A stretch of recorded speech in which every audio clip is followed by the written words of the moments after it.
بسم اللہ الرحمن الرحیم۔ شروع اللہ کا نام لے کر جو بڑا مہربان نہایت رحم والا۔ دنیا کے اوپر کتنے کتنے بڑے مجرم جب اس کے حضور حاضر ہوئے اور انہوں نے ندامت کے آنسو بہائے تو اللہ جل شانہ نے پھر ان کو نہ صرف معاف کیا بلکہ ان کے گناہوں کو بدل کے نیکیوں میں تبدیل کر دی۔ جو جتنا بڑا گناہ گار تھا اتنا بڑا نیکوکار بن کے سامنے آیا۔ بشر حافی بہت بڑے مجرم تھے، زمانے کے معروف شرابی تھے اور نشے میں دھت رہتے تھے۔ ایک دن گزرتے گزرتے راستے میں پڑا ہوا کاغذ کا ایک ٹکڑا دیکھا تو اس پر اللہ کا مبارک نام لکھا تھا۔ شرابی ضرور تھے لیکن اللہ کے نام کی قدر دل میں جاگی تو اس کو اٹھایا، صاف کیا، خوشبو لگائی اور کسی اچھی جگہ پہ رکھ دیا اور اپنے کام پہ چلے گئے۔ شراب خانے میں دھت تھے، نشے میں عجیب عالم تھا۔ اس زمانے کے ایک ولی کو یہ الہام ہوا کہ بشر حافی کو میرا سلام دے دیا جائے اور اسے کہو کہ اللہ تم سے راضی ہو گیا اور تمہارے گناہ معاف کر دیے گئے اس لیے کہ تم نے میرے نام کی تکریم کی ہے۔ تو جا کے بشر حافی کو جب یہ پیغام دیا گیا کہ فلاں وقت کا ولی تمہیں ملنے شراب خانے کے دروازے پہ کھڑا ہے، تو وہ نشے میں دھت تھا تو بے خود ہو کے دروازے کی جانب دوڑا، حتیٰ کہ جوتے پہننے کی فرصت بھی نہیں ملی۔ تو جب یہ پیغام سنا تو وہ حیرت زدہ ہوا کہ میں اور میرے رب کا پیغام، پھر سب کچھ چھوڑ دیا اور اللہ کے نام اپنے آپ کو وقف کر دیا۔ چونکہ جب رب کا سندیسہ آیا تھا، پیغام آیا تھا تو پاؤں میں جوتے نہیں تھے، تو ساری زندگی پھر وہ برہنہ پا ہی رہے کہ میرے نام میرے رب کا جب سلام آیا تھا تو میں برہنہ پا تھا، اب اس مزاج کو برقرار رکھوں گا۔ پھر بشر حافی جن گلیوں سے گزرتے جانور بھی غلاظت نہیں کرتے تھے کہ یہاں اللہ کا محبوب گزرنے والا ہے۔ اللہ اکبر۔ ایک دن کوئی صاحب مسجد میں آئے تو انہوں نے لوگوں سے کہا، لوگوں بشر حافی انتقال کر گئے۔ کہا تمہیں کس نے خبر دی؟ کہا جس راستے سے وہ مسجد میں آتے ہیں اس راستے میں جانوروں نے گوبر کیا ہے، پتہ چلا کہ یہ ان کی وفات کی طرف اشارہ ہے۔ تو لوگوں نے جب معلومات لی تو واقعی بشر حافی انتقال کر چکے تھے۔ تو اس کا اگر کوئی ہو جائے تو پھر وہ بھی اس کی ناز برداریاں کرتا ہے۔ تو سچے دل سے توبہ، رجوع اللہ، انابت، یہ اللہ کی رضا کا سبب ہے، اور یہ اللہ جس کو نصیب کر دے، بڑھاپے میں دے دے، بچپن میں دے دے، جوانی میں دے دے۔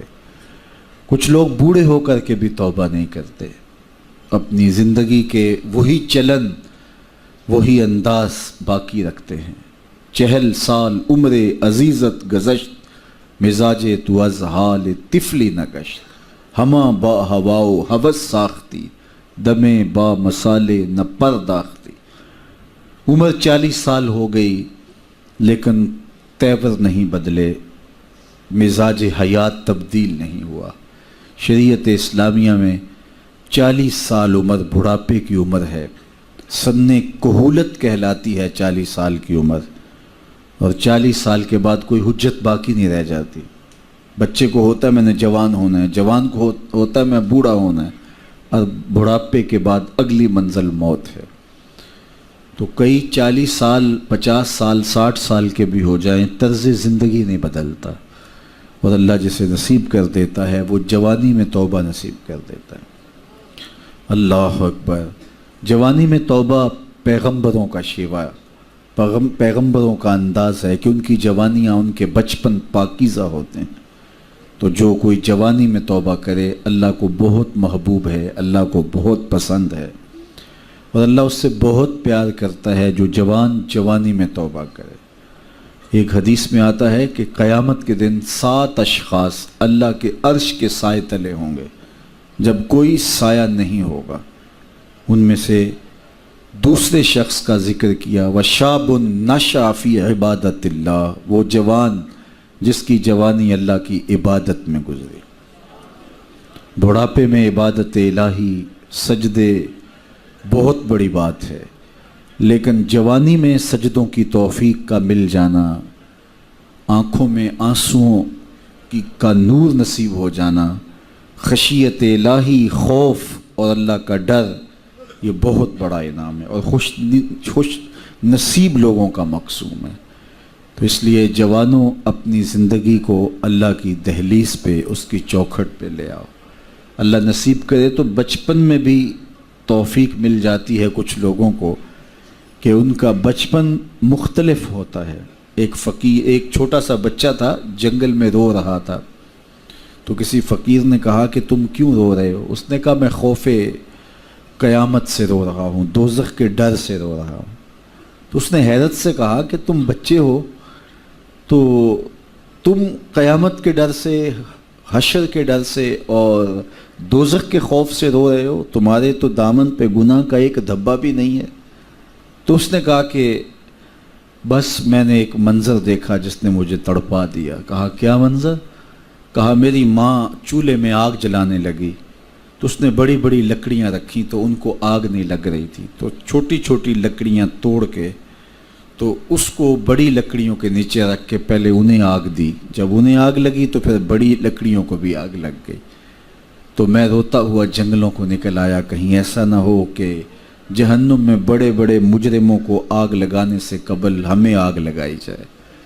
तो अल्लाह का खौफ, अल्लाह की खशियत, अल्लाह का डर रूहों में उतर जाता है।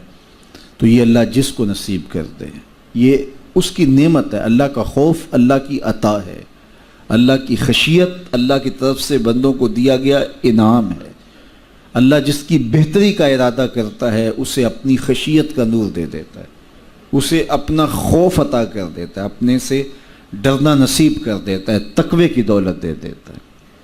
और अगर कोई दलेरी से कहे मैं नहीं डरता या डटाई से गुनाह करे, गुनाह करने के बाद भी कई लोग छाती चौड़ी करते हैं, तो ये अल्लाह की नाराज़गी की दलील है कि गुनाह का मौका मिल जाना और गुनाह के बाद इतराना, सरकशी, तमर्रद और उस पर भी मुसर्रत, तो ये बहुत बड़ी हमाकत और अल्लाह की रहमतों से दूरी की दलील है।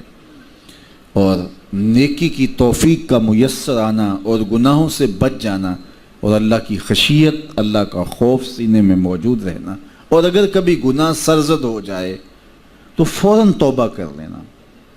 मोमिन की शान ये बताई गई, हज़रत अब्दुल्लाह इब्न मसूद रज़ियल्लाहु ताला अन्हु से है कि जब मोमिन गुनाह कर बैठता है तो वो यूँ महसूस करता है कि पहाड़ तले आ गया, उसके ऊपर यूँ एक बोझ लगता है, जल्दी जल्दी तलाफ़ी करता है, तौबा करता है, रुजू इल्लल्लाह करता है ताकि मुझे माफ़ी मिल जाए। और मुनाफिक की मिसाल ये है, गुनाह करने के बाद यूँ महसूस करता है बदन पे मक्खी बैठी थी, हल्के इशारे से उड़ा दी।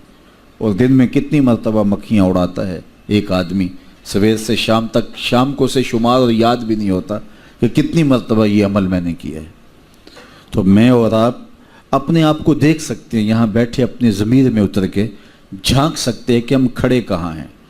हमसे कभी कोई गुनाह सरजद हो जाए तो क्या हमारी ये कैफियत होती है कि हमें यूँ लगे कि जिस तरह पहाड़ तले आ गए हैं, या ऐसे कि हमसे गुनाह हो जाए तो हम यूँ महसूस करते हैं कि कुछ भी नहीं हुआ, जिस तरह हल्के इशारे से मक्खी उड़ा दी, बस ऐसे होता है। मैं और आप अपने आप को अपने ज़मीर की अदालत में खड़ा करके देख सकते हैं कि हम खड़े कहाँ हैं। कहीं मुनाफिकाना रवश हमारे तर्ज़ ज़िंदगी में तो नहीं, या कि वो मोमिनाना शान है कि गुनाह के बाद पहाड़ तले आ जाने की कैफियत महसूस करते हैं और जल्दी जल्दी तलाफ़ी करने की कोशिश करते हैं, बेचैन होते हैं, आंखों से आंसू नहीं थमते और रुजू इल्लल्लाह करते हैं। तबीयत में एक हेजान, बेताबी और पछतावे की सी कैफियत होती है, हमसे ये हो क्या गया, हमारा रब नाराज़ हो गया। तो मैं और आप अपना अंदाज़ा करें और देखें कि हम खड़े कहाँ हैं। तो अल्लाह जल्ला शानू हमें इसकी तौफीक अता फरमाए।